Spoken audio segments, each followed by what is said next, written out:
Greetings, unsettled souls. Welcome to the Correct Views. Sam, I be Gangi, your host, doing with the Media Speaks here at the Correct Views. You might know me from Blasting News. You may know me from Teddy State, perhaps the Conservative Daily Post. That's where I usually write.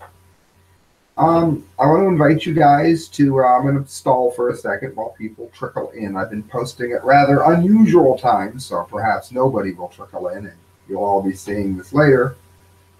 Or maybe nobody will tune in and nobody will be seeing it at all, and that's also possible. In any event, usually the Correct Views has a correct view. Today, I think a lot of the show is going to be me asking you questions. Feel free to give me a call, 330-371-4530. I think a lot of stress is because, look, the name of the show. I mean, it is a play on words with, of course, The View, who is never correct, almost anyway. The Whoopi Goldberg crowd, if you will. The View is almost never correct, so we've got the correct views here. But all jokes aside, or play on words aside, I think we're going to address anxiety tonight.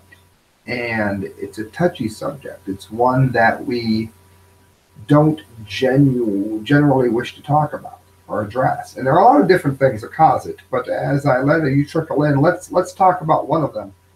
Since the name of the show is The Correct Views, and that's not to say that every view I have is correct, but just get the bigger picture of what I'm saying here.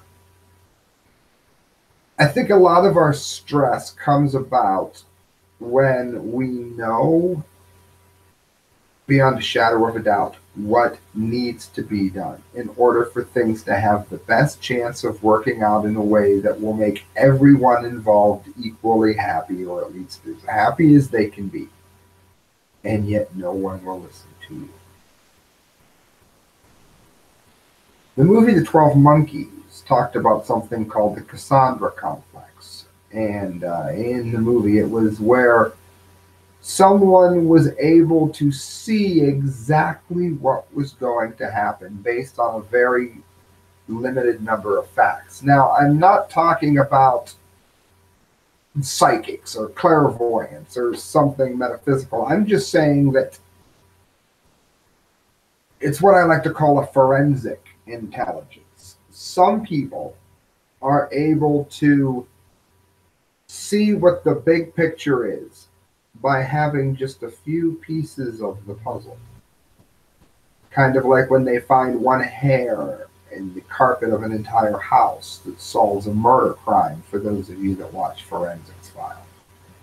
But you can't get anyone to listen to you. And what's even worse is when they blame you for the problems that happen when they didn't listen to you, but yet you're facing the fallout from it. That could be a problem. That could be a root, I should say, of anxiety. Obviously, if you're sick or infirmed in some way, that could be one. The other thing I want to put out there is what if this is a feeling that many people have? I think it's very noticeable that so many religions in the world, I'm Christian, so many religions in the world speak of an anxiety that is so bad that there is a quickening of the days in order to get someone through them. There is a feeling that something isn't right. And again, if you're feeling it too, call me 330-371-4530. I'll put you on the air. Something, whatever you want to call it, isn't right. There's like a knot here that doesn't go away. And of course, other people can make it worse. I mean, we live in a time when marriages mean nothing. Literally nothing.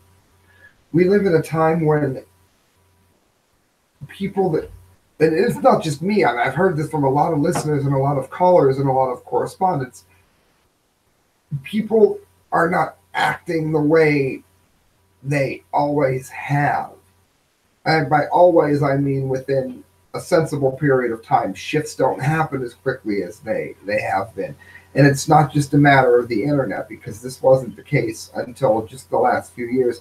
Some people have blamed CERN or crazy, who knows what's causing it. But my point is, I think a lot of us can feel that something is not right. Everybody's got their own reason as to why or what that is, but I think it's there. It's a stamp within all of us.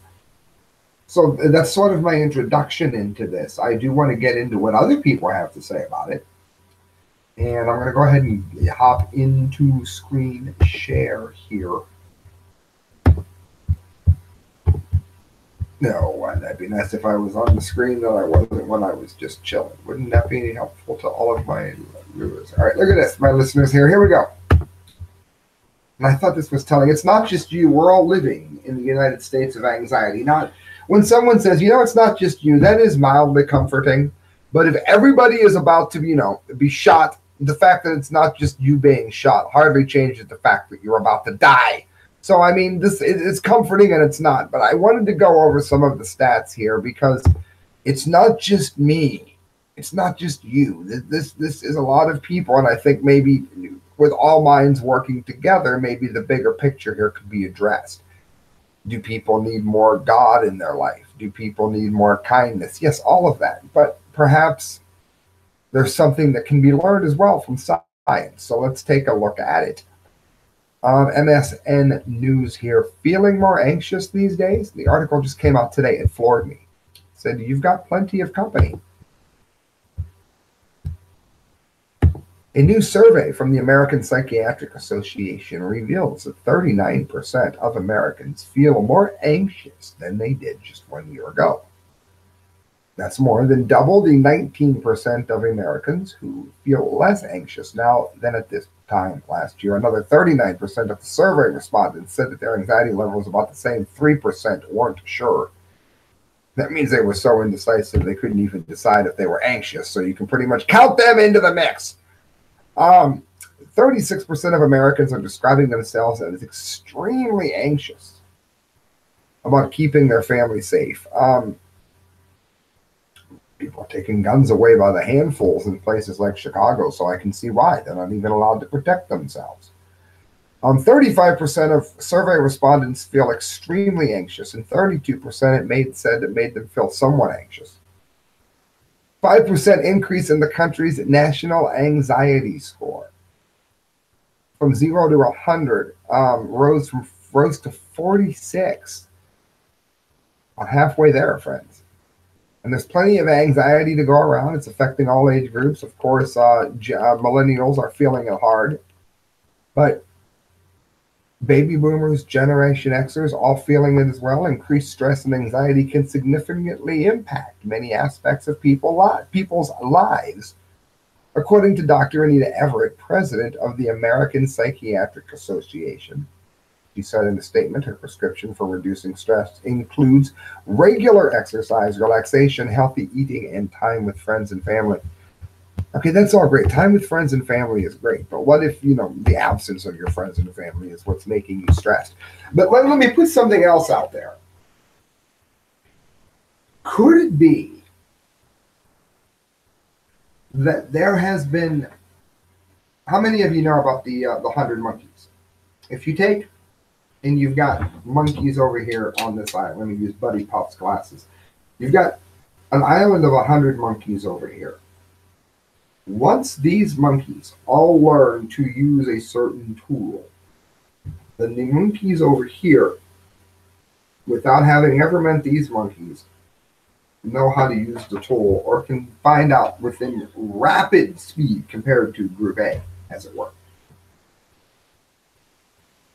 What if there are a certain number of people monkeys, if you will, what if there are a certain number of people that are simply feeling something that is more tangible than the metaphysical description that such a notion would imply? Let's face it, friends, there are a lot of things here that's showing us that 2 and 2 doesn't seem to be equaling 4. Now, I'm a compulsive nail biter. This is rather interesting. I'm going to go back off screen share here for a second, and I'm probably going to give you my middle finger, so you'll love it. Go ahead, get your jokes ready, and I hope to see them in my comment line. You can see, well, it's not my middle finger, but it's close enough.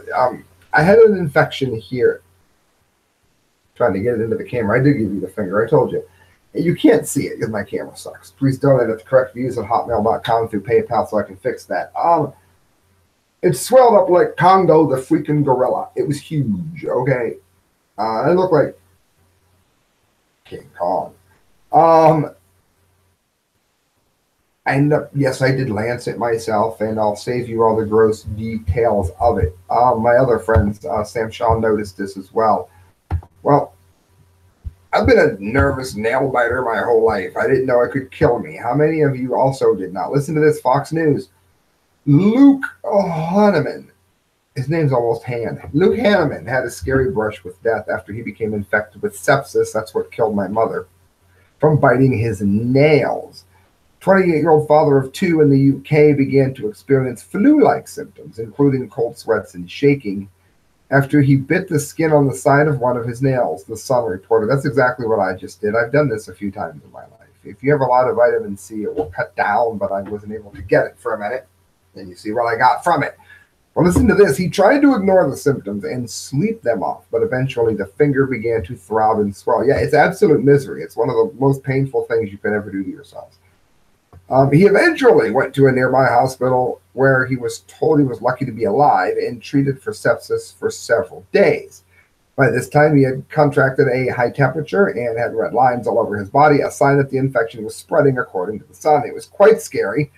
The young father told the news outlet, "I was on 24-hour observation with 2 drips in my arms constantly. They told me I was lucky to make it so long.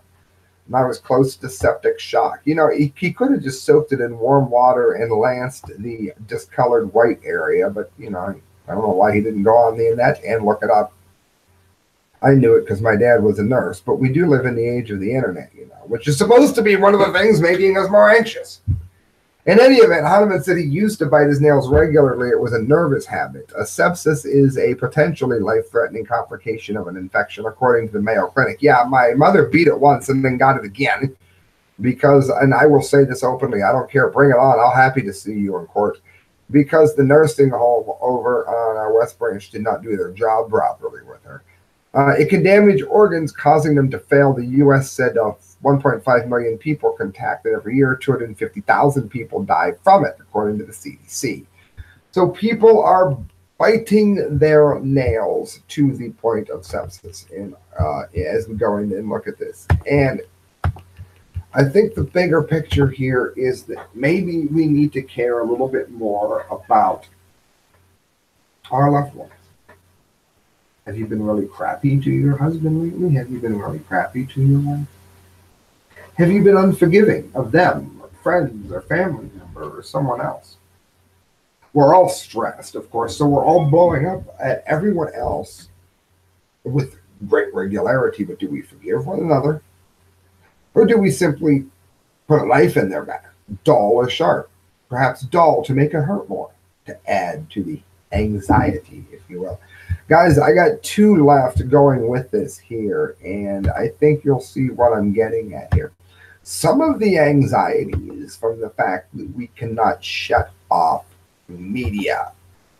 How many of you know somebody that cannot even carry on a conversation without their cell phone being on? Well, listen to this. The cell phone may be to blame for a surge in deadly brain tumors. This is from the New York Post. Mobile phones may be behind a surge in a deadly brain tumor, scientists say. Cases of glioblastoma in England soared from 983 to 2,531 between 95 and 2015, figures from the Office of National Statistics reveal. The rise from across all age groups and came as case of lower grade tumors fell. Experts say, quote, widespread environmental or lifestyle factors are likely responsible. The findings were published in the journal Pacific Health and Environment.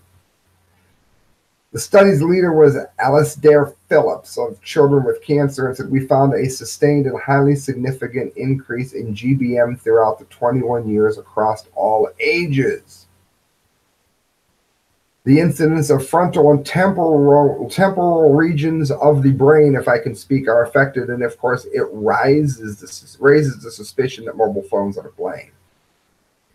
Most survive only 14.6 months after being diagnosed."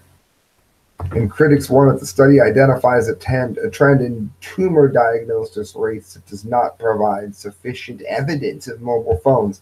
Well, when you are finding children with extremely high levels of brain cancer, where they are hiding the microwaved brain cooking device to their phone. I've lost my phone a million times because I don't leave it in my pants pocket for very long because I care about my gonads.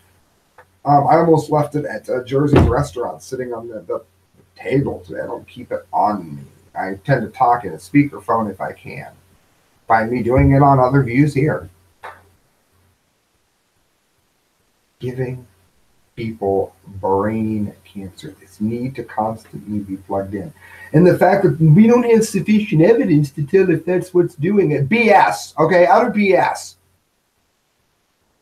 Like in Fukushima, where we don't know what's causing all of the thyroid cancer. It couldn't be the little neutron star that we built in the middle of Japan. No, Shazam, Sparky, that couldn't be it. Going into the Dum-Dee of the day. Sometimes you are an idiot. Sometimes you have to repeat a study to get people to listen. Mobile phone cancer warning as malignant brain tumors double. From the Telegraph, News Science. I have just given you the multiple sources on the first one. There's multiple sources here. Charities and scientists have called on the government to heed long-standing warnings about the dangers of radiation after an alarming trend in cancers has come up.